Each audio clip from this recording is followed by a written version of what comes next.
রমাদানের মর্যাদা কেমন? আমার নবী বিশ্বনবী সাল্লাল্লাহু আলাইহি সাল্লাম হাদিস শরীফের মধ্যে ঘোষণা দিয়ে বলেন, কোন বান্দা যদি পবিত্র মাহে রমাদানে একটি ফরজ আমল করে, একটি ফরজ নেকির আমল করে, আল্লাহ রাব্বুল আলামিন শুধুমাত্র রমাদানের উসিলায়, রমাদানের মর্যাদার কারণে আল্লাহ রাব্বুল আলামিন পবিত্র মাহে রমাদানের উসিলায় আল্লাহ রাব্বুল আলামিন বান্দার একটি ফরজ আমলকে আল্লাহ পাক 70 গুণ বেশি সওয়াব দান করেন। বলুন সুবহানাল্লাহ। অথচ রমাদান বাদ দিয়ে অন্য মাসে যদি আপনি আমি একটি ফরজ আমল করি, একটি ফরজের জন্য একটি সওয়াব দেওয়া হবে, নেকি লেখা হবে। কিন্তু মাহে রমাদানে কোন বান্দা যদি একটি ফরজ আমল করে, আল্লাহ পাক বান্দার আমল নামায় ফেরেশতাদেরকে বলে, ফেরেশতারা আমার বান্দার জন্য একটি নেকি নয়, বরং রমাদানের মর্যাদার খাতিরে, রমাদানের ওসিলায় আমার বান্দার জন্য তুমি একটি নেকিকে তুমি 70 গুণ নেকি বৃদ্ধি করে দাও। বলুন সুবহানাল্লাহ। শুধু তাই নয়, নবীজি বলেন, রমাদান মাসে কোন বান্দা যদি একটি নফল আমল করে, নফল ইবাদত করে, রমাদানের বাইরে যদি কোনো বান্দা হাজারো নফল ইবাদত করে, হাজার লক্ষ নফল ইবাদত করলে তার নফল ইবাদত কোনোদিন ফরজের সমতুল্য হবে না। কিন্তু মাহে রমাদান আল্লাহ রাব্বুল আলামিন এত মর্যাদাশীল করেছেন, কোন বান্দা যদি মাহে রমাদানে একটি নফল আমল করে, নফল আমলগুলোকে আল্লাহ রাব্বুল আলামিন রমাদানের উসিলায় আল্লাহ রাব্বুল আলামিন ফরজের সমতুল্য সওয়াব দান করেন। বলুন সুবহানাল্লাহ। মর্যাদা কেমন আল্লাহ তাআলা দান করলেন রমাদানকে। রমাদানের মর্যাদা কত বেশি। সম্মানিত উপস্থিতি, আপনি আমি এখন যদি একটি নফল আমল করে, নফলকে নফল হিসাবে সওয়াব দান করা হবে। আর যদি ফরজ আমল করি, আল্লাহ তাআলা ফরজকে ফরজ, আল্লাহ রাব্বুল আলামিন একটি ফরজের সওয়াব দান করবে। কিন্তু রমাদান মাসে যদি আপনি একটি নফল আমল করি, নফলকে আল্লাহ তাআলা ফরজের সমতুল্য সওয়াব দান করবে। অথচ অন্যান্য মাসে আমরা যে নফল আমলগুলো করে থাকি, লক্ষ কোটি নফলকে যদি একত্রিত করা হয়, একটা ফরজের সমতুল্য সওয়াব হয় না, একটা ফরজের সমতুল্য করা যায় না। অথচ রমাদানের উসিলায় আল্লাহ তাআলা, রমাদানের উসিলায় আল্লাহ রাব্বুল আলামিন বান্দাকে নফলকে ফরজের সমতুল্য সওয়াব দান করেন। বলুন সুবহানাল্লাহ। আর ফরজগুলোকে 70 গুণ বেশি সওয়াব দান করে। আচ্ছা বলুন তো দেখি, রমাদানটা এই মর্যাদা কোথায় থেকে পেল? রমাদানের এত মর্যাদা কোথায় থেকে আসলো? রমাদানে আল্লাহ তাআলা এত সওয়াবের ঘোষণা করলেন কেন? জানার দরকার আছে না? জানার দরকার আছে না? আমার ভাইরা, আমার বন্ধুগণ, পবিত্র মাহে রমাদান, মাহে রমাদানে আল্লাহ রাব্বুল আলামিন এমন একটি জিনিস নাযিল করলেন, যে জিনিসটা অন্য কোন মাসের মধ্যে নাযিল করেন নাই। আল্লাহ রাব্বুল আলামিন পবিত্র মাহে রমাদানে কোরআনে কারীমকে নাযিল করেছেন। শাহরু রমাদান আল্লাযী উনজিলা ফীহিল কুরআন হুদাল লিন-নাসি ওয়া বাইয়িনাতিন মিনাল হুদা ওয়াল ফুরকান। চিৎকার দিয়ে বলুন আল্লাহু আকবার। আল্লাহ রাব্বুল আলামিন রমাদান মাস সম্পর্কে আল্লাহ রাব্বুল আলামিন ঘোষণা দিয়ে বলেন, শাহরু রমাদান, মাহে রমাদান হলো এমন একটি মাস, আল্লাযী উনজিলা ফীহিল কুরআন, যে মাসে আল্লাহ রাব্বুল আলামিনের পক্ষ থেকে কোরআনে কারীমকে নাযিল করা হয়েছে। কেমন কোরআন? কোরআনে কারীম কোন কোরআন?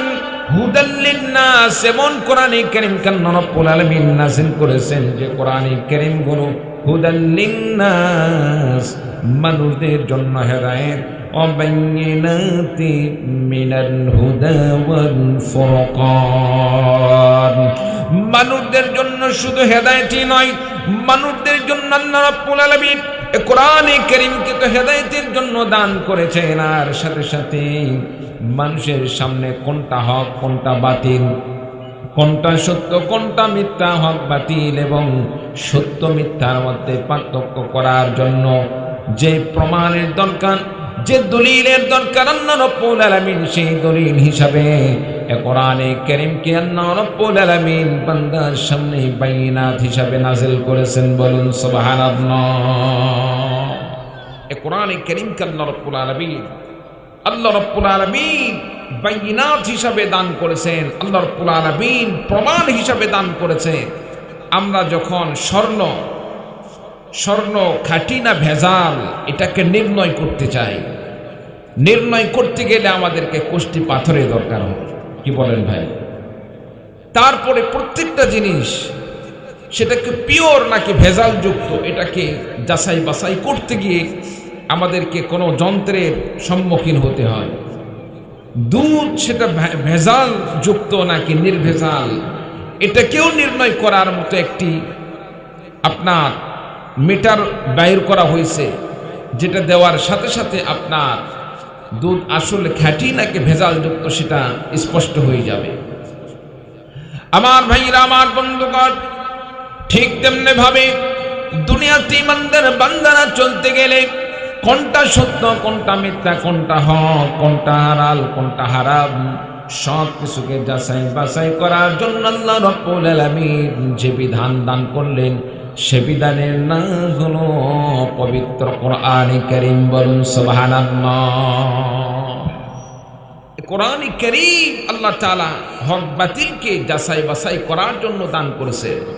সত্য মিথ্যাকে আল্লাহ রাব্বুল আলামিন নির্ণয় করার জন্য কোরআনে কারীমকে দান করেছে। فمن شهد منكم الشهر فليصمه ومن كان مريضا أو على سفر فعدة من أيام أخر।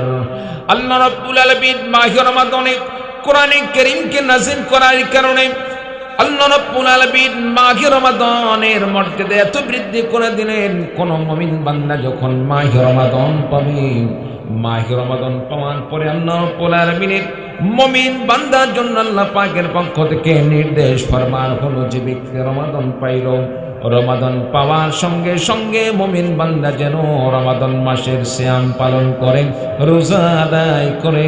চিৎকার দিয়ে বলুন সুবহানাল্লাহ। আমার ভাইরা, আমার বন্ধুগণ, মাহে রমাদানে কোরআনে কারীমকে নাযিল করার কারণে আল্লাহ রাব্বুল আলামিন মাহে রমাদানের মর্যাদাকে এত বৃদ্ধি করে দিলেন।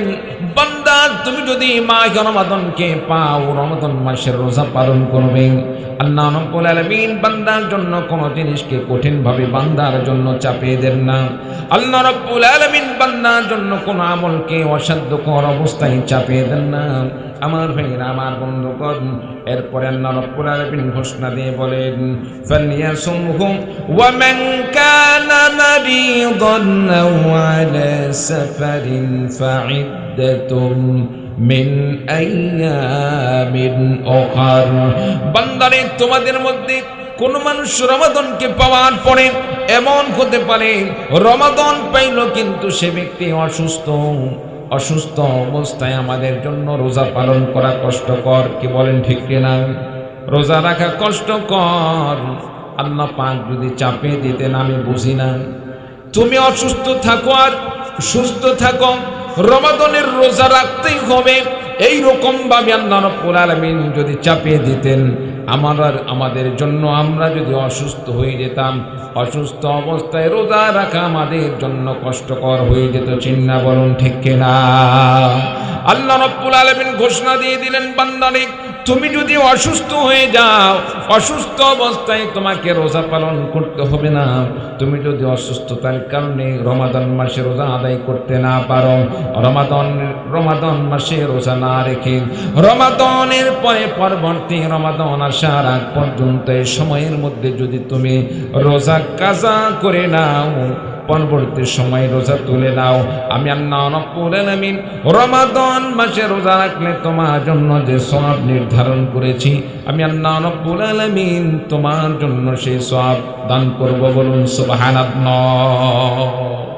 সম্মানিত উপস্থিতি, আল্লাহ পাক কত বড় মেহেরবান, কত বড় দয়াবান। আল্লাহ রাব্বুল আলামিন ঘোষণা দিলেন ওয়ামান কানা মারিদান আও আলা সাফারিন, তোমাদের মধ্যে যারা অসুস্থ এবং যারা সফররত অবস্থায় রবে তাদের জন্য ফাইদ্দাতুম মিন আইয়ামিন উখার, সফরে থেকে সফররত অবস্থায় রোজা রাখাও কষ্টকর। কেউ যদি সফরে থেকে রোজা রাখতে না পারে, আল্লাহ পাক তার জন্য সুবিধা করে দিলেন, বান্দা সফরে থেকে তুমি রোজা রাখার দরকার নাই।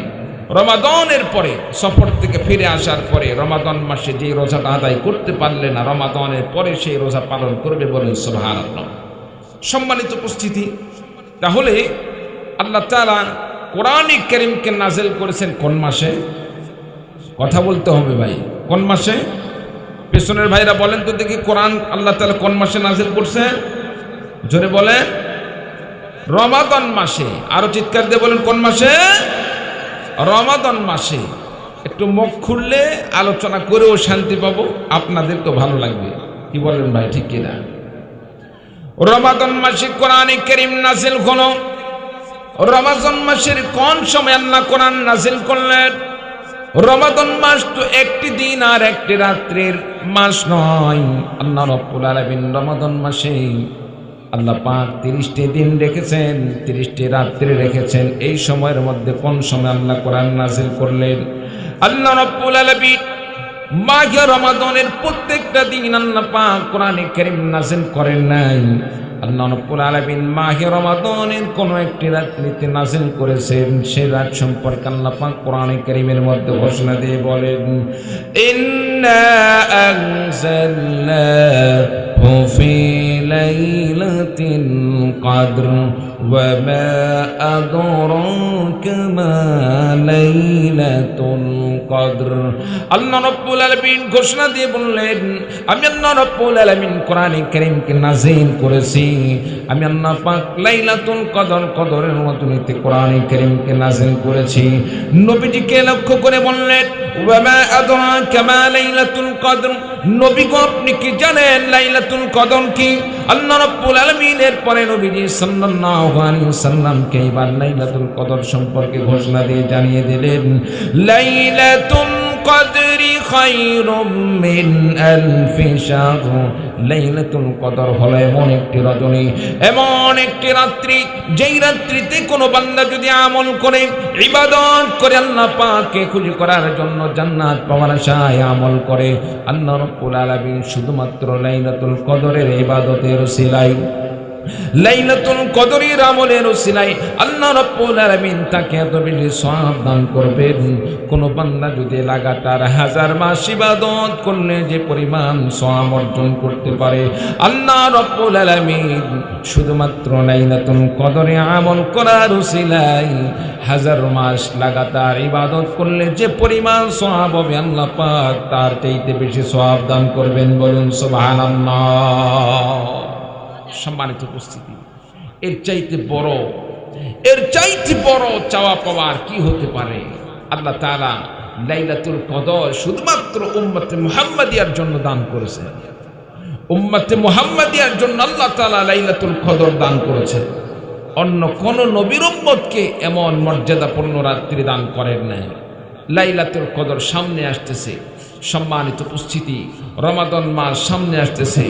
রমাদানে ইবাদতের মাধ্যমে আমাদেরকে ইবাদতের মাধ্যমে কাটানোর দরকার আছে না নাই? কাটানোর দরকার আছে না নাই? আমার কথা মনে বুঝতেছেন না আপনারা? একটু মনোযোগী হন ভাই। রমাদানটাকে আমাদেরকে ইবাদতের মাধ্যমে কাটাইতে হবে। রাজি আছে তো ইনশাআল্লাহ? রাজি আছে তো ইনশাআল্লাহ? আল্লাহ পাক কবুল করুন, সকলে বলে আল্লাহুম্মা আমিন। সম্মানিত উপস্থিতি, আল্লাহ তাআলা কোরআনে কারীমকে নাযিল করেছেন রমাদান মাসে।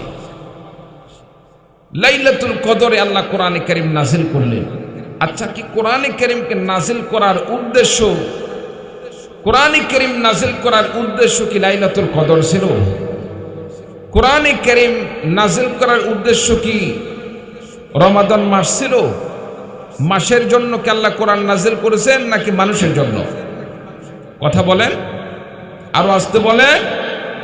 মানুষদের জন্য আল্লাহ কোরআনে কারীম নাযিল করেছেন, কারণ রমাদান মাসে নাযিল করার কারণে রমাদানের মর্যাদা বৃদ্ধি হয়েছে। তাই বলি কি রমাদান মাসকে জান্নাতে যাবে নাকি? রমাদান মাসে জান্নাত জাহান্নাম এরকম ফাইসাল আছে নাকি? তারপরে অন্যান্য মাসে জান্নাত জাহান্নামে যাওয়ার ফয়সালা আছে নাকি? ফয়সালা নেই। মানুষের জন্য আল্লাহ রাব্বুল আলামিন হুদাল লিন-নাস, মানুষের জন্য আল্লাহ পাক এই কোরআনে কারীমকে হেদায়েত হিসাবে নাযিল করেছে। সুতরাং কোন বান্দা যদি এই কোরআনে কারীমকে শিক্ষা গ্রহণ করে, কোরআন অনুযায়ী আমল করে চলে, কোরআনের বিধান অনুযায়ী নিজের জীবন পরিচালনা করে, আল্লাহ পাকের কাছে তার মর্যাদা আছে না নাই? আরো জোর বলেন, আছে না নাই? আছে। রাত্রিতে নাজিল করার কারণে সেই রাত্রিটা হয়ে গেল লাইলাতুল কদর। একটি মাসে কোরআনে কারীম নাজিল হওয়ার কারণে কোরআনের ওসিলায় সেই মাসটা হয়ে গেল পবিত্র মাহে রমাদান। আল্লাহ তাআলা মর্যাদাশীল করলেন যেই মাসে আল্লাহ তাআলা রোজা রাখাকে ফরজ করে দিয়েছেন। বলুন সুবহানাল্লাহ। রাত্রিতে নাজিল করার কারণে যদি রাতের মর্যাদা বৃদ্ধি পেয়ে যায়, একটি মাসে কোরআনে কারীম নাজিল হওয়ার কারণে যদি মাসের মর্যাদা বৃদ্ধি হয়ে যায়, এ কোরআনে কারীম যদি কোনো মানুষ আমল করে চলে, কোরআনের বিধান দিয়ে নিজের জীবন পরিচালনা করে, কোরআন অনুযায়ী নিজের জীবন পরিচালনা করে, কোরআন শিক্ষা করে, তার মর্যাদা আল্লাহর কাছে বৃদ্ধি পাবে কি পাবে না? বৃদ্ধি পাবে কি পাবে না?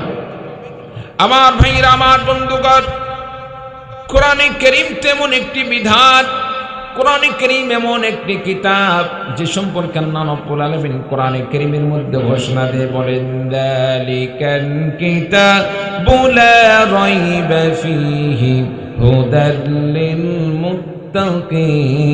মুত্তাকিন। এই কোরআনে কারীম হলো এমন একটি কিতাব, লা রাইবা ফীহি, যে কোরআনে কারীমের মধ্যে, যে বিধানের মধ্যে, যে কিতাবের মধ্যে কোনো ভুল ত্রুটি নেই। ভুল ত্রুটিতে দূরের কথা, সন্দেহ করার মতো আমি আল্লাহ রাব্বুল আলামিন কোনো অবকাশ রাখি নাই। আমার ভাইরা, আমার বন্ধুগণ, এই কোরআনে কারীম যদি কোনো বান্দা তেলাওয়াত করে, কোরআনে কারীমকে কোনো বান্দা যদি পড়ে, রাসূলুল্লাহ সাল্লাল্লাহু আলাইহি ওয়াসাল্লাম ঘোষণা দিয়ে বলেন, খায়রুকুম মান তাআল্লামাল কুরআন ওয়া আল্লামা। নবীজি বললেন, তোমাদের মধ্যে সর্বোত্তম হলো ওই ব্যক্তি যে ব্যক্তি কোরআনে কারীম শিক্ষা করে এবং অপরজনকে কোরআনে কারীম শিক্ষা প্রদান করে। বলুন সুবহানাল্লাহ। আমরা তো সন্তানদেরকে ডাক্তার বানানোর জন্য পাগল হয়ে যায়, মাস্টার বানানোর জন্য পাগল হয়ে যায়, ইঞ্জিনিয়ার বানানোর জন্য পাগল হয়ে যায়। সন্তানদেরকে কোরআনে কারীম শিক্ষা দিলাম না, কোরআনে কারীমের শিক্ষা সন্তানদেরকে দান করলাম না। সম্মানিত উপস্থিতি, ইচ্ছা করলেই সন্তানদেরকে শিশুকালে কোরআন শিক্ষা দিয়ে, মাস্তা মাসাইল শিক্ষা দিয়েও সন্তানকে ডাক্তার বানানো যাইত, মাস্টার বানানো যাইত, পাইলট বানানো যাইত। কিন্তু সন্তানকে ধর্মীয় শিক্ষা না দিয়ে, কোরআনের শিক্ষা না দিয়ে সরাসরি তাকে ডাক্তার বানালাম, মাস্টার বানালাম, ইঞ্জিনিয়ার বানালাম। সম্মানিত উপস্থিতি, সন্তানের মধ্যে যদি কোরআনের শিক্ষা না থাকে, কোরআন অনুযায়ী নিজের জীবন পরিচালনা না করে, দুনিয়ার এই জিন্দগিতে সামান্য এই সময়টা সে একটু ভোগ বিলাস করতে পারে, কিন্তু আখিরাতে তার জন্য আল্লাহ পাকের কাছে কোনো হিস্সা নেই। আল্লাহ পাকের পক্ষ থেকে তার জন্য কোনো নির্ধারিত অংশ নেই। আর যে ব্যক্তি কোরআনে কারীম শিক্ষা গ্রহণ করলো, কোরআনে কারীম অনুযায়ী নিজের জীবন পরিচালনা করলো, আল্লাহ রাব্বুল আলামিন তাকে দুনিয়াতে সবচাইতে শ্রেষ্ঠ মর্যাদা দান করবেন। কারণ রাসূল সাল্লাল্লাহু আলাইহি সাল্লাম বলেন, তোমাদের মধ্যে সর্বোত্তম হলো ওই ব্যক্তি যে ব্যক্তি কোরআনে কারীম শিক্ষা গ্রহণ করলো এবং অপরজনকে শিক্ষা দান করলো। বলুন সুবহানাল্লাহ। সম্মানিত উপস্থিতি, আপনাদের এই যে মাদ্রাসা, এই মাদ্রাসায় যারা পড়াশোনা করে তাদের মর্যাদা আছে না নাই? আছে না নাই? যারা শিক্ষা দান করে তাদের মর্যাদা আছে না নাই? আছে। কারণ এটা আপনার আমার কথা নয়, স্বয়ং রসুলের কথা। রাসূলুল্লাহ সাল্লাল্লাহু আলাইহি সাল্লাম নিজেই ঘোষণা করেছেন, তোমাদের মধ্যে সর্বোত্তম ওই ব্যক্তি যে কোরআনে কারীম শিক্ষা করে এবং অপরজনকে শিক্ষা দান করে। রাসূলুল্লাহ সাল্লাল্লাহু আলাইহি সাল্লামের ভাষ্য মোতাবেক বোঝা যায়, দুনিয়ার ডাক্তারি শিক্ষা আসল শিক্ষা নয়, ইঞ্জিনিয়ারিং শিক্ষা আসল শিক্ষা নয়, ইঞ্জিনিয়ারিং শিক্ষা আসল শিক্ষা নয়। আমার ভাইরা, আমার বন্ধুগণ, পাইলট হওয়া এটা আসল শিক্ষা নয়। এই সমস্ত জাগতিক শিক্ষা অবশ্যই আমরা শিক্ষা গ্রহণ করব, তার সাথে আমাদেরকে আসল শিক্ষাটা গ্রহণ করতে হবে। মুমিন বান্দার জন্য আসল শিক্ষা হলো কোরআন কারীমের শিক্ষা, ইসলামের শিক্ষা। নবীজি সাল্লাল্লাহু আলাইহি সাল্লাম বলেন, তোমাদের মধ্য থেকে সর্বোত্তম হলো ওই ব্যক্তি যে ব্যক্তি কোরআন কারীম শিক্ষা গ্রহণ করল এবং অপরজনকে কোরআন কারীম শিক্ষা দান করল, যার মধ্যে কোরআন কারীমের শিক্ষা থাকবে, ইসলামের জ্ঞান থাকবে, কোরআনের শিক্ষা থাকবে। কোরআনের শিক্ষা থাকার কারণে আল্লাহ রাব্বুল আলামিন তার মর্যাদাকে আল্লাহ রাব্বুল আলামিন বৃদ্ধি করে দেবেন। বলুন সুবহানাল্লাহ। আমার ভাইরা, আমার বন্ধুগণ, এর দ্বারা আরেকটি জিনিস স্পষ্ট হয়ে যায়, যেখানে কোরআনে কারীম শিক্ষা দেওয়া হয় সেই প্রতিষ্ঠান হলো সর্বশ্রেষ্ঠ প্রতিষ্ঠান। আমার ভাইরা, আমার বন্ধুগণ, দুনিয়াতে যত শিক্ষা প্রতিষ্ঠান আছে তার মধ্যে শ্রেষ্ঠ প্রতিষ্ঠান হচ্ছে মাদ্রাসা, কারণ ইলমে দ্বীন শিক্ষা করা হচ্ছে শ্রেষ্ঠ শিক্ষা। কোরআনে কারীমের শিক্ষা হচ্ছে শ্রেষ্ঠ শিক্ষা, আর এই কোরআনে কারীমকে শিক্ষা দেওয়া হয় মাদ্রাসায়। এই হিসাবে মাদ্রাসাই হলো শ্রেষ্ঠ প্রতিষ্ঠান। আমার ভাইরা, আমার বন্ধুগণ, এই জন্য মাদ্রাসা করতে গিয়ে, মাদ্রাসা শিক্ষা ব্যবস্থা সুন্দরভাবে চালাইতে গিয়ে আমাদেরকে সর্বাত্মকভাবে মাদ্রাসার সাথে থাকতে হবে। সন্তানকে মাদ্রাসায় শিক্ষার জন্য দান করব। মাদ্রাসার শিক্ষকদের বেতনকে, মাদ্রাসার শিক্ষকদের বেতন ফাইসলা করার ক্ষেত্রে বেতন তাদের পরিশোধ করার জন্য যদি আমাদেরকে টাকা পয়সাও দিতে হয়, মাদ্রাসার কাজের জন্য আমাদেরকে যদি নির্মাণের জন্য আমাদেরকে সহযোগিতা করতে হয়, আল্লাহ সন্তুষ্টির জন্য, জান্নাত পাওয়ার আশায় আমাদেরকে ইসলামের জন্য খেদমত করে দিতে হবে। মাদ্রাসার জন্য সর্বাত্মকভাবে আপনাকে আমাকে সাহায্য সহযোগিতা করতে হবে। চিৎকার দিয়ে বলুন ঠিক কিনা? মাদ্রাসার জন্য যদি আপনাকে আমাকে সন্তান দিতে হয়, কোরআন কারীম শিক্ষা দেওয়ার জন্য সন্তান দিতে হয়, মাদ্রাসায় যদি দান খয়রাত করতে হয়, মাদ্রাসার পাশে দাঁড়াতে হয়, আল্লাহর সন্তুষ্টির জন্য, জান্নাত পাওয়ার আশায়, কোন কোন ভাই মাদ্রাসার পাশে দাঁড়ানোর জন্য প্রস্তুত আছেন? একটাবার দুহাত তুলে আমার আল্লাহ রাব্বুল আলামিনকে দেখিয়ে দিন। লিল্লাহি তাকবীর, লিল্লাহি তাকবীর। বাস, আমার আল্লাহ কবুল করুন সকলকে, আমিন। সম্মানিত উপস্থিতি, তাহলে মাদ্রাসার শিক্ষাটাই হচ্ছে সর্বশ্রেষ্ঠ শিক্ষা। মাদ্রাসার শিক্ষাটা হচ্ছে শ্রেষ্ঠ শিক্ষা। রাসূল সাল্লাল্লাহু আলাইহি সাল্লাম স্বয়ং নিজেই ঘোষণা করেছেন, খায়রুকুম মান তাআল্লামাল কুরআনা ওয়া আল্লামা, তোমাদের মধ্যে সর্বোত্তম ওই ব্যক্তি যে ব্যক্তি কোরআনে কারীম শিক্ষা করলো এবং অপরজনকে কোরআনে কারীম শিক্ষা দান করলো। বলুন সুবহানাল্লাহ। স্বয়ং রসুল বলছেন, রসুলের কথা কি মিথ্যা হতে পারে? রসুলের কথা মিথ্যা হতে পারে? মিথ্যা হতে পারে না। এজন্য আমাদের সন্তানদেরকে কোরআন শিক্ষা দিতে হবে। আপনাকে আমাকে কোরআনের পাশে থাকতে হবে। কোরআনে কারীমের জন্য আপনাকে আমাকে সর্বাত্মকভাবে চেষ্টা করতে হবে। প্রিয় ভাই সব, আমরা নামাজ পড়ি। নামাজ পড়ি কার জন্য? জোরে বলেন, আসতে বলেন কেন? একটু জোরে বলেন না। নামাজ পড়ি কার জন্য? আল্লাহর জন্য। এই তো সামনে রমাদান আসতেছে, রোজা রাখি কার জন্য? আল্লাহর জন্য। আমরা প্রত্যেকটা নেক কাজ করি কার খুশির জন্য? আল্লাহর খুশির জন্য। সম্মানিত উপস্থিতি, প্রত্যেকটা কাজ আমার যদি আল্লাহর জন্য হয়ে থাকে, আল্লাহ পাক আপনার প্রতি আমার প্রতি সন্তুষ্ট হয়ে যাবেন। সম্মানিত উপস্থিতি, আল্লাহ রাব্বুল আলামিন আপনাকে আমাকে যে কোরআনে কারীম দান করেছে, এই কোরআনে কারীম আপনি আমি যদি পড়ি, আল্লাহ পাক কোরআন পড়ার ওসিলায় আল্লাহ পাক প্রত্যেকটা অক্ষরের বিনিময়ে আল্লাহ রাব্বুল আলামিন আপনাকে আমাকে কমপক্ষে 10টি নেকি দান করবেন। সুবহানাল্লাহ। এই কোরআনে কারীম যদি বুঝি, কোরআনে কারীমকে যদি আপনি আমি অর্থ বুঝি, আল্লাহ তাআলা ডবল সওয়াব দান করবেন। এই কোরআনে কারীম অনুযায়ী যদি আপনি আমি আমল করে চলতে পারি, আল্লাহ পাক আরো বেশি সওয়াব দান করবেন। সম্মানিত উপস্থিতি, কোরআনে কারীমকে আল্লাহ রাব্বুল আলামিন দান করেছে কোরআনে কারীম দিয়ে রাষ্ট্র পরিচালনার জন্য। কোরআনে কারীম দিয়ে আল্লাহ রাব্বুল আলামিন রাষ্ট্র পরিচালনার জন্য আল্লাহ কোরআন দান করেছেন। আর আমরা কি মনে করি? মানুষ মারা গেলে সেখানে গিয়ে একটু কোরআন পড়তে হয়, মাদ্রাসায় ছাত্ররা একটু কোরআন পড়বে, পড়াবে, এতটুকু শেষ। নামাজের জন্য কোরআন পড়বে, এতটুকু শেষ। আসলে কি কোরআন আল্লাহ তাআলা শুধু নামাজ পড়ার জন্য দান করেছেন নাকি রাষ্ট্র চালানোর জন্য? কথা বলেন না কেন? আল্লাহ কি জন্য দান করেছেন? শুধু নামাজ পড়ার জন্য কি কোরআন দান করলেন, নাকি রাষ্ট্র চালানোর জন্য? রাষ্ট্র চালানোর জন্য। আলোচনার মধ্যে সবসময় চেষ্টা করবেন বক্তাদের সাথে একটু কথা বলা।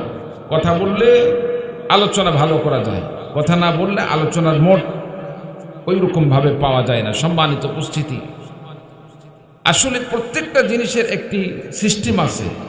আপনাকে একজন মানুষ প্রশ্ন করলো, একটি মানুষ প্রশ্ন করলো, বাবা তোমার নাম কি? আপনি হা করে তাই আছে। এখন বলেন তো দেখি, যে প্রশ্ন করলো আপনার নাম কি, আপনি তো হা করে চায় থাকেন, সে কি মনে করবে? ভালো মনে করবে না পাগল মনে করবে? কথা বলে, ভালো না পাগল মনে করবে? পাগল মনে করবে। জিজ্ঞেস করে একটা করে আর একটা। কি বলেন, ঠিক কিনা? আল্লাহ কি জন্য কোরআন দান করেছেন? শুধু নামাজের জন্য নাকি রাষ্ট্র পরিচালনার জন্য? রাষ্ট্র পরিচালনার জন্য। আমি কোরআন দিয়ে যদি রাষ্ট্র পরিচালনা করার নিয়ত না থাকে, ফিকির না থাকে, চেষ্টা না থাকে, এর নামাজ কিয়ামত পর্যন্ত নামাজ পড়লেও কোনো কাজে দিবে না। কারণ আল্লাহ তাআলা কোরআনে কারীমের মধ্যে প্রত্যেকটা জিনিসের ফায়সালা দান করেছে। বিচার ব্যবস্থা কি দিয়ে করব তাও আল্লাহ কোরআনে দান করেছে। রাষ্ট্র পরিচালনা কিভাবে করব তাও আল্লাহ তাআলা কোরআনে কারীমের মধ্যে দান করেছেন। কোন ব্যক্তি যদি জেনা করে তার বিচার কি হবে আল্লাহ পাক সেটাও কোরআনে কারীমের মধ্যে নাযিল করছেন। চিৎকার দিয়ে বলেন সুবহানাল্লাহ।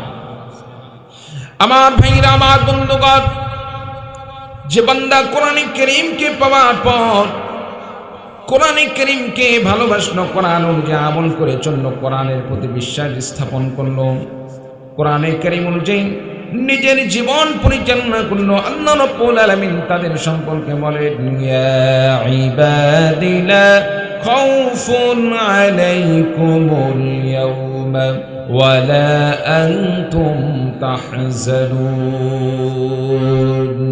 আল্লাযীনা আমানু বিআয়াতিনা ওয়া কানু মুসলিমিন। চিৎকার দিয়ে বলুন আল্লাহু আকবার। আল্লাহ রাব্বুল আলামিন বললেন, হে আমার বান্দারা, লা খাউফুন আলাইকুমুল ইয়াওম, কিয়ামতের দিন তোমাদের জন্য কোনো ভয় নেই, ওয়ালা আনতুম তাহজানুন, তোমাদের কোনো চিন্তার কারণ নেই। আল্লাযীনা আমানু বিআয়াতিনা, দুনিয়াতে যারা আমার কোরআনে কারীমকে মেনে চলেছিল, আমার দেওয়া কোরআনে কারীমের প্রতি বিশ্বাস স্থাপন করেছিলেন, কোরআনে কারীমকে মেনে চলেছ, কোরআনে কারীমের জন্য রক্ত দিয়েছ, জীবন দান করেছ। অনেক সময় কোরআনে কারীমের বিরুদ্ধে বিভিন্ন প্রকার ষড়যন্ত্র করা হয়। কোরআনে কারীমকে আল্লাহর জমিন থেকে, দুনিয়া থেকে মুছে ফেলে দেওয়ার জন্য অনেক ষড়যন্ত্র করা হয়। আমার ভাইরা, আমার বন্ধুগণ, এই সময় যারা কোরআনে কারীমের পক্ষে দাঁড়িয়ে কোরআনের জন্য রক্ত দেয়, জীবন দান করে, আল্লাহ রাব্বুল আলামিন তাদের সম্পর্কে বলেন, বান্দারে কিয়ামতের ময়দানে তোমাদের তো কোনো চিন্তার কারণ নেই, তোমাদের কোনো টেনশনের কারণ নেই। আল্লাহ রাব্বুল আলামিন ঘোষণা দিয়ে বলবেন, উদখুলুল জান্নাতা আনতুম ওয়া আজওয়াজুকুম তুহবারুন। বান্দারে দুনিয়াতে কোরআনে কারীম পড়েছ, কোরআন অনুযায়ী আমল করে চলেছ, নিজের জীবনকে কোরআন দিয়ে সাজিয়েছ, কোরআনের আন্দোলনে শরীক হয়েছিলেন, কোরআনে কারীমকে রাষ্ট্রীয়ভাবে প্রতিষ্ঠার জন্য কোরআনের আন্দোলনে শরীক হয়ে নিজের জীবন দান করেছ, রক্ত দিয়েছ। আমি আল্লাহ রাব্বুল আলামিন ঘোষণা দিয়ে দিলাম, বান্দারে চিন্তার কোনো কারণ নেই। উদখুলুল জান্নাতা আনতুম ওয়া আজওয়াজুকুম তুহবারুন। বান্দারে তুমি আমি আল্লাহ রাব্বুল আলামিনের জান্নাতের মধ্যে প্রবেশ করে নাও। তুমি একাই জান্নাতে প্রবেশ করবে না, সাথে সাথে তোমার সঙ্গে তোমার স্ত্রীদেরকে সঙ্গে নিয়ে, তোমার পরিবার পরিজনদেরকে তোমার সাথে সঙ্গে নিয়ে জান্নাতের মধ্যে প্রবেশ করে নাও। আমি আল্লাহ রাব্বুল আলামিন তোমার জন্যই তো আমি আল্লাহ রাব্বুল আলামিন জান্নাতকে প্রস্তুত করে রেখেছি। বলুন সুবহানাল্লাহ। আল্লাহর জান্নাতে যাওয়ার জন্য, আল্লাহর জান্নাতকে পাওয়ার জন্য আপনাকে আমাকে কোরআনের পক্ষে শ্রম দিতে হবে, কোরআনের পক্ষে আপনাকে আমাকে রক্ত দিতে হবে, জীবন দিতে হবে। কোরআনের পক্ষে রক্ত এবং জীবন দিতে পারলে আল্লাহর জান্নাতে যাওয়া যাবে। আমার ভাইরা, আমার বন্ধুগণ, জান্নাতে যাওয়ার আশায়, আল্লাহকে সন্তুষ্ট করার আশায়, আল্লাহ রাব্বুল আলামিনের সন্তুষ্টি অর্জনের আশায় কোরআনে কারীমের জন্য যদি আপনাকে আমাকে রক্ত দিতে হয়, জীবন দিতে হয়, ইসলামের পক্ষে, কোরআনের পক্ষে রক্ত এবং জীবন দিতে কোন কোন ভাই প্রস্তুত আছেন? দুহাত তুলে আল্লাহ তাআলাকে দেখিয়ে দিন। লিল্লাহি তাকবীর। সম্মানিত উপস্থিতি, হাসরের ময়দান কঠিন ভয়ঙ্কর অবস্থা হবে, কঠিন ভয়ঙ্কর অবস্থা হবে। সেদিন মানুষেরা বাঁচার জন্য, মুক্তির জন্য, রক্ষার জন্য দৌড়াদৌড়ি করতে থাকবে, ছোটাছুটি করতে থাকবে। আমরা দুনিয়াতে একটু বিপদে পড়লে দৌড় মেরে কোনো একটি গোপন জায়গায় গিয়ে আমরা আত্মরক্ষা করি, কি বলেন ঠিক কিনা? নিজেকে সেভ করি। আখিরাতে কি নিজেকে সেভ করার কোনো পরিবেশ থাকবে, জায়গা থাকবে? থাকবে না। কারণ সেদিন তো সব কিছু থাকবে আমার আল্লাহ পাকের হাতে। যতই ভাগার চেষ্টা করো, হাজারো চেষ্টা করে সেদিন ভাগা যাবে না, পলায়ন করা যাবে না। যতই দৌড়াইতে থাকে না কেন, সবসময় আমার আল্লাহ তাআলার গণ্ডের মধ্যেই থাকবো, আল্লাহ পাকের নজরের মধ্যেই থাকবো। আজকে দুনিয়াতে অতীতের কত অপরাধীরা এখন আত্মগোপনে আছে, নিজের বাড়ি ছেড়ে চলে গেছে, অন্য এলাকায় বাস করতেছে, বিভিন্ন কাজ করতেছে, কাজ করে সেখানে জীবন পার করতেছে। আর মনে মনে ভাবতেছে আবার সেই সুদিন আসুক, আসলে আমরা আবার আগের মতো করব। এরকম মানুষ আছে না নাই? আছে না নাই? অনেকে আছে। সম্মানিত উপস্থিতি, দুনিয়াতে অন্যায় করে ছাড় পাওয়া যেতে পারে, অন্যায় করে দুনিয়ার আইনে হয়তো ছাড় পাওয়া যেতে পারে। আখিরাতে আল্লাহ পাকের আইনে, আল্লাহ পাকের আদালতে ছাড় পাওয়ার কোনো সুযোগ নাই। আমার ভাইরা, আমার বন্ধুগণ, এই জন্য আপনাকে আমাকে কোরআনে কারীম অনুযায়ী আমল করে চলতে হবে, কোরআনে কারীম পড়তে হবে, সন্তানদেরকে কোরআনে কারীম শিক্ষা দান করতে হবে। যেখানে কোরআনে কারীমের শিক্ষার ব্যবস্থা করা হয় সেই প্রতিষ্ঠানের সাথে সম্পৃক্ত থাকতে হবে। যেখানে কোরআনে কারীমের ইলম দান করা হয় সেই প্রতিষ্ঠানের সাথে আমার সম্পর্ক রাখতে হবে। বলতে পারেন হুজুর, শিক্ষা প্রতিষ্ঠানের সাথে সম্পর্ক থাকলে কি হয়, কি আমার পাওনা থাকবে? রাসূলুল্লাহ সাল্লাল্লাহু আলাইহি ওয়াসাল্লাম হাদিস শরীফের মধ্যে ঘোষণা দিয়ে বলেন, আল মারউ মা মান আহিব্বা। দুনিয়ার মানুষ যে যাকে ভালোবাসবে, যার সাথে যার মহব্বত থাকবে, আল্লাহ রাব্বুল আলামিন তার সাথে তার কিয়ামত ঘটাবেন, হাসর নাসর ঘটাবেন। আপনি আমি যদি চোর ডাকাতের সাথে সম্পর্ক রাখি, চোর ডাকাতের সাথে যদি আপনার আমার ভালোবাসা হয়, আপনার আমার হাসর নাসর হবে সেই চোর ডাকাতের সাথে।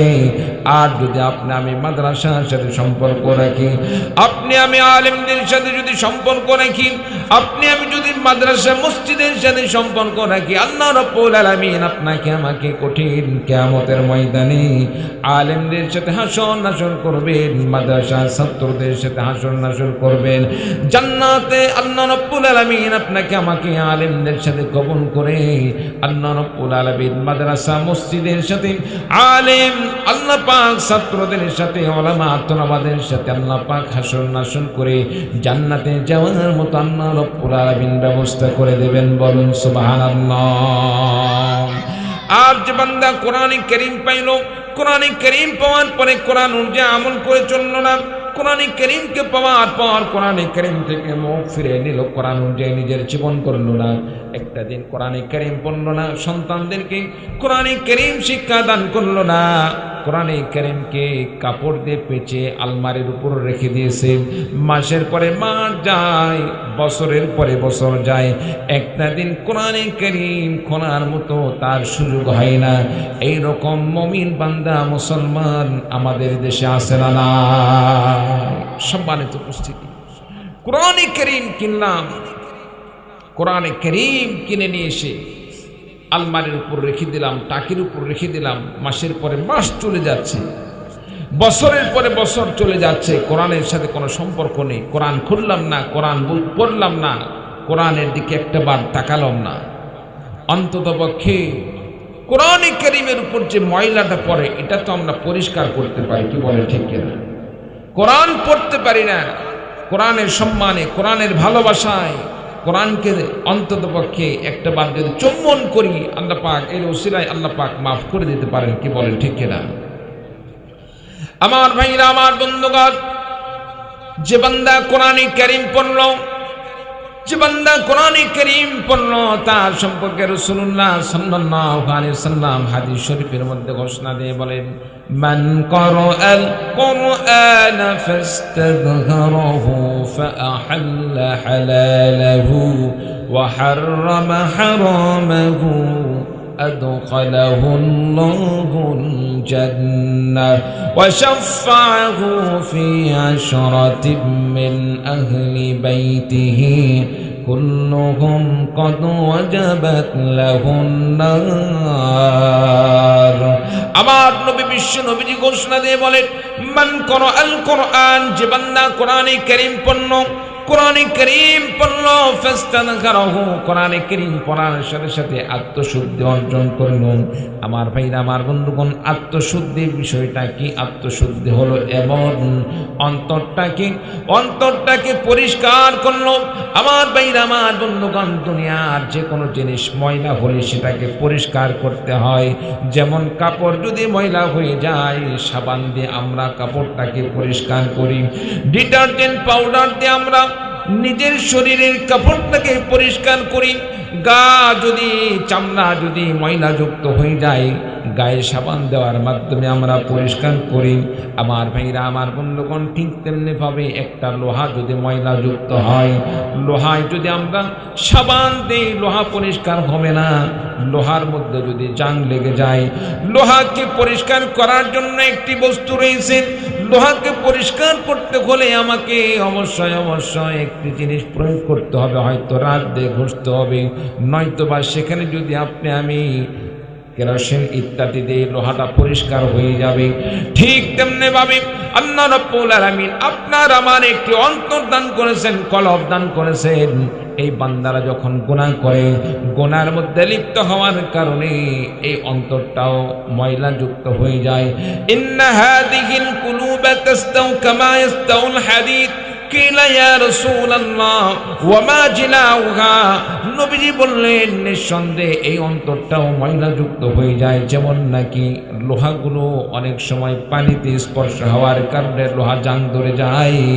নবীজিকে সাহাবায়ে কেরামগণ লক্ষ্য করে বললেন, ইয়া রাসূলুল্লাহ, ইয়া হাবিবাল্লাহ, ওয়া মা জিলাউহা, অন্তর যদি ময়লাযুক্ত হয়ে যায়, অন্তরটাকে পরিষ্কার করব কি দিয়ে? কাপড় ময়লা হলে সাবান দিয়ে পরিষ্কার করলাম, লোহা যদি ময়লাযুক্ত হয়, লোহাকে রাত দিয়ে ডলার মাধ্যমে পরিষ্কার করতে পারলাম। কিন্তু মানুষের অন্তর যদি ময়লাযুক্ত হয়, অন্তরটাকে কি দিয়ে পরিষ্কার করব? রাসূলুল্লাহ সাল্লাল্লাহু আলাইহি সাল্লাম অন্তরকে পরিষ্কার করার জন্য রাসূলুল্লাহ সাল্লাল্লাহু আলাইহি সাল্লাম দুইটি মাধ্যম দান করলেন।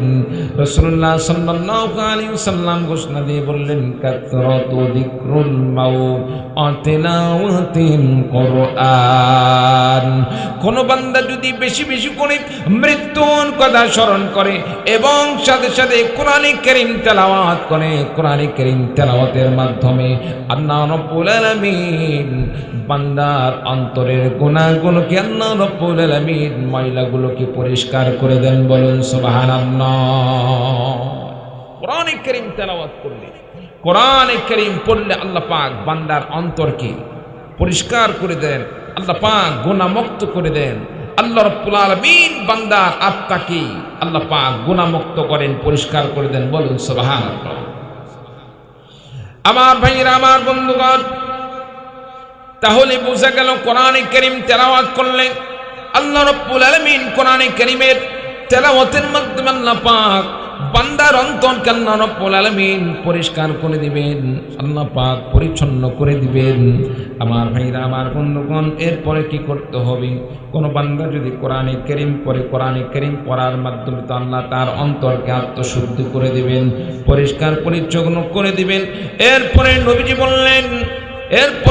বললেন মান ক্বারাআল কুরআন ফাস্তাদখারাহু ফাহাল্লা হালালাহু, হালালকে হালাল বলে মেনে নিয়ে চললো।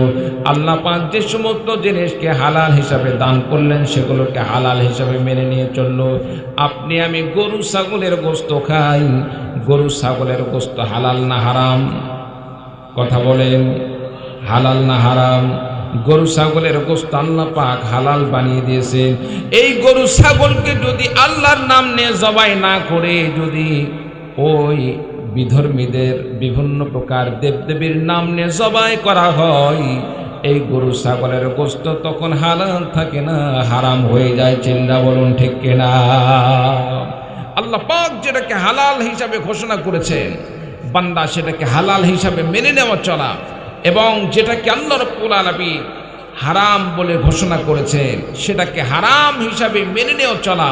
কোনো ব্যক্তি যদি হালালকে হালাল বলে মেনে নিয়ে চলে এবং হারামকে হারাম বলে মেনে নিয়ে চলে, আদখালাহুল্লাহুল জান্নাহ, আল্লাহ রাব্বুল আলামিন সেই বান্দাকে জান্নাত দান করবেন। বলেন সুবহানাল্লাহ, আরো আসতে বলেন সুবহানাল্লাহ। তাহলে কি বোঝা গেল? কোরআনে কারীম পড়ার কারণে আল্লাহ তাআলা আত্মশুদ্ধি দান করেন। কোরআনে কারীম পড়ার মাধ্যমে, তেলাওয়াতের মাধ্যমে বান্দার অন্তরের গুনাহ দূর হয়ে যায়, অন্তর পরিষ্কার হয়ে যায়। এরপরে যে বান্দা হালালকে হালাল মেনে নিয়ে চললো, হারামকে হারাম বলে মেনে নিয়ে চললো, নবীজি বলেন আদখালাহুল্লাহুল জান্নাহ, আল্লাহ পাক তাকে জান্নাত দান করবেন। বলেন সুবহানাল্লাহ।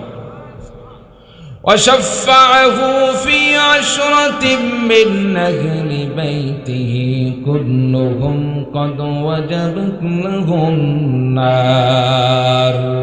আমার নবীজি, বিশ্ব নবীজি বললেন শুধু তাই নয়, এর সাথে সাথে কোনো বান্দা যদি আল্লাহ পাকের কোরআনে কারীম তেলাওয়াত করার সাথে সাথে হালালকে হালাল বলে মেনে নিয়ে চলে, হারামকে হারাম বলে মেনে নিয়ে চলে, আল্লাহ পাক তাকে জান্নাত দান করবেন। সাথে সাথে আল্লাহ রাব্বুল আলামিন ওই বান্দার সাথে তার পরিবার পরিজন থেকে এমন 10 জন ব্যক্তিকে আল্লাহ রাব্বুল আলামিন সুপারিশ করার মতো তাকে সুযোগ দান করবেন। বান্দাকে এমন সুযোগ আল্লাহ রাব্বুল আলামিন এমন 10 জন বান্দার জন্য তাকে সুপারিশ করার আল্লাহ পাক তৌফিক দান করবেন, যাদের জন্য জাহান্নাম ওয়াজিব হয়ে গিয়েছিল। তার পরিবার পরিজন থেকে এমন 10 জন ব্যক্তি যাদের জন্য জাহান্নাম ওয়াজিব হয়ে গেছে, মুহূর্তের মধ্যে জাহান্নামে যাইতে হবে। আল্লাহ রাব্বুল আলামিন তাদেরকে ওই বান্দার ওই কোরআনে কারীমের ছাত্র যে কোরআনে কারীম পড়ল, আল্লাহ পাক তার সুপারিশের মাধ্যমে 10 জন জাহান্নামী ব্যক্তিকে আল্লাহ রাব্বুল আলামিন জান্নাতে যাওয়ার ব্যবস্থা করে দিবেন। বলুন সুবহানাল্লাহ। সম্মানিত উপস্থিতি, এই জন্য আমাদেরকে সন্তানদেরকে হাফেজ কোরআন বানাতে হবে, সন্তানদেরকে আলেম বানাইতে হবে, সন্তানদেরকে কোরআনে কারীম শিক্ষা দান করতে হবে। সন্তানকে যদি কোরআনে কারীমের শিক্ষা দিয়ে যেতে পারি, সন্তানদেরকে যদি আলেম বানিয়ে যেতে পারি, আল্লাহ পাক সন্তানদের উসিলায় আল্লাহ রাব্বুল আলামিন আপনাকে আমাকে আখিরাতে নাজাত দিয়ে আল্লাহ রাব্বুল আলামিন জান্নাতের মেহমান বানিয়ে দিবেন। বলুন সুবহানাল্লাহ। সম্মানিত উপস্থিতি, এই জন্য সন্তানদেরকে আলেম বানানোর দরকার আছে না নাই? আলেম বানানোর দরকার আছে না নাই? আল্লাহ পাক আমাদের সকলের সন্তানদেরকে আমরা যাতে করে সন্তানদেরকে আলেম বানাইতে পারি আল্লাহ পাক তৌফিক দান করুন। সকলে আল্লাহুম্মা আমিন। যারা কোরআন পাইল, কোরআন পড়ল না, কোরআন পাওয়ার পরে কোরআন অনুযায়ী আমল করে চলল না, তাদের সম্পর্কে আল্লাহ পাক কি বলেন?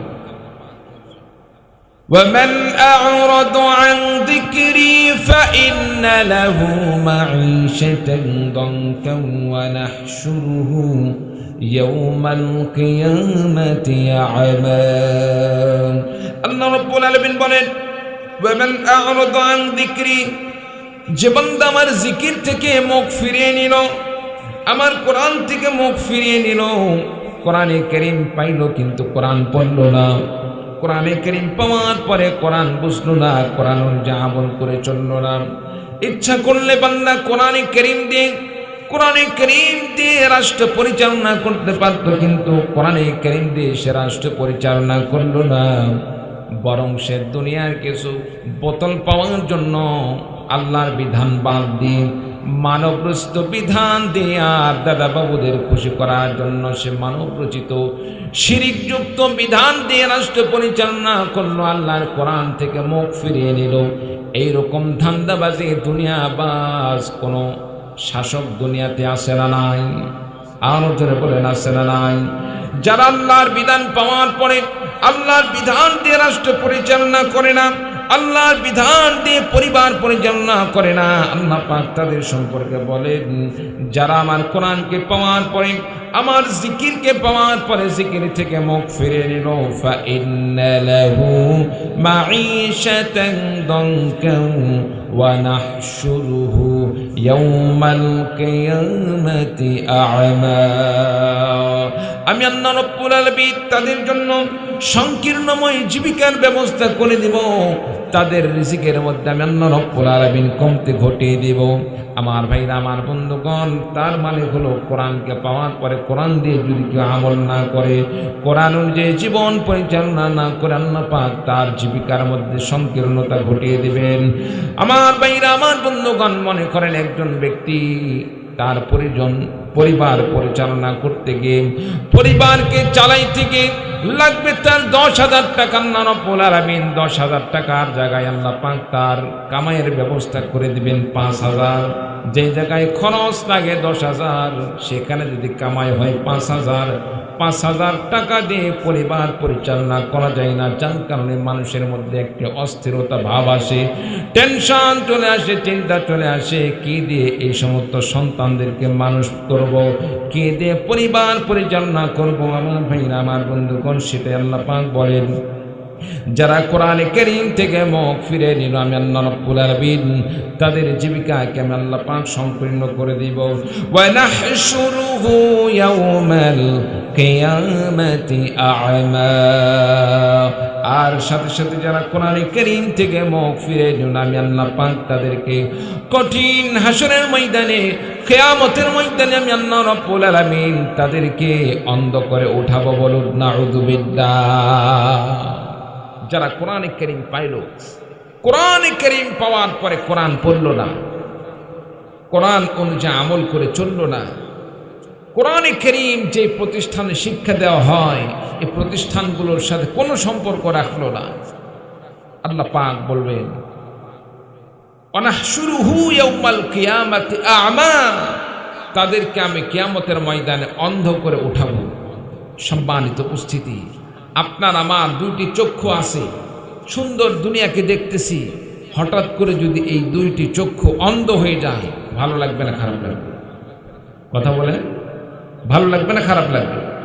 খারাপ লাগবে। কারণ 2 চক্ষু দিয়ে দেখতে দেখতে হঠাৎ করে 2 চক্ষু যদি অন্ধ হয়ে যায়, দুনিয়ার এত সৌন্দর্যতা দেখার পরে যদি দেখতে না পায়, স্বাভাবিকভাবে খারাপ লাগা এটাই স্বাভাবিক। 2 পা দিয়ে কত আমরা দৌড়াদৌড়ি করছে, হাঁটাহাঁটি করছে, হঠাৎ করে একটা পা যদি কাটা লাগে, একটা পা যদি কাটা লাগে, খারাপ লাগবে কি লাগবে না? লাগবে, স্বাভাবিক। যারা দুনিয়াতে কোরআন পাইল কিন্তু কোরআন পড়ল না, কোরআন অনুযায়ী আমল করে চলল না, কোরআন থেকে মুখ ফিরিয়ে নিল, আল্লাহ বলেন আমি আল্লাহ পাক তাদেরকে অন্ধ করে উঠাবো। সম্মানিত উপস্থিতি, হাসরের ময়দান সেদিন যদি অন্ধ করে উঠানো হয়, কি যে ভয়ঙ্কর অবস্থা হবে। কারণ সেদিন মানুষ তো এমনি বিপদে থাকবে, এমনিতেই সেই দিন ভয়ঙ্কর আযাবের মধ্যে থাকবে, টেনশনের মধ্যে থাকবে, কি যেন অবস্থা হয়। আমল যদি ভালো হয় তো জান্নাত, আর যদি আমল খারাপ হয় জাহান্নাম ছাড়া কোনো উপায় নাই। মানুষ টেনশনের মধ্যে সেদিন থাকবে। এর মধ্যে যদি কোনো মানুষের চক্ষুকে আল্লাহ অন্ধ করে দেয়, তাহলে কেমন হবে আল্লাহ পাকে ভালো জানেন। কি বলেন, ঠিক কিনা? আমার ভাইরা, আমার বন্ধুগণ, সেদিন বান্দা আল্লাহ রাব্বুল আলামিন কি বলবেন? ক্বালা রাব্বি লিমা হাশারতানি আ'মা وقد كنت بصيرا আয় আল্লাহ রব্বুল আলামিন লিমা হাশারতানি আমা কোন অপরাধে আমাকে আপনি অন্ধ করে উঠালেন অকল কুনতু বাসীরা অথচ আমি তো ছিলাম চক্ষুষ্মান আমার সুন্দর দুইটি চক্ষু ছিল কোন অপরাধের কারণে আমাকে অন্ধ করে উঠানো হলো আমি তো দুনিয়াতে চক্ষুমান ছিলাম দুই চক্ষু দিয়ে দুনিয়া কত সুন্দর করে আমি দেখেছি আমাকে আজকে কি কারণে আমাকে অন্ধ করে উঠানো হলো ক্বালা কাযালিকা আতাতকা আয়াতুনা ফানাসিতাহা ওয়া কাযালিকাল ইয়াওমা তুনসা আল্লাহ রাব্বুল আলামিন বলবেন বান্দারে দুনিয়াতে তুমি আমি আল্লাহ রাব্বুল আলামিনকে ভুলেছিলে আমি আল্লাহ পাক তোমাকে কোরআন দান করেছিলাম কোরআন পড়ো নাই কোরআন অনুযায়ী আমল করে চলো নাই কোরআনের বিধান দিয়ে তুমি রাষ্ট্র পরিচালনা করো নাই কোরআনে কারীম সন্তানদেরকে শিক্ষা দান করো নাই নিজের জীবনকে কোরআনের আলোয় আলোকিত করো নাই কোরআনে কারীমকে যেভাবে তুমি ভুলে গিয়েছিলে আজকে আমি আল্লাহ পাকের পক্ষ থেকে তোমাকে ভুলে যাওয়া হয়েছে যাও যাও তোমার ঠিকানা হলো জাহান্নাম জাহান্নামের মধ্যে তোমার ঠিকানা করে নাও জাহান্নামের মধ্যে প্রবেশ করে নাও বলুন নাউযুবিল্লাহ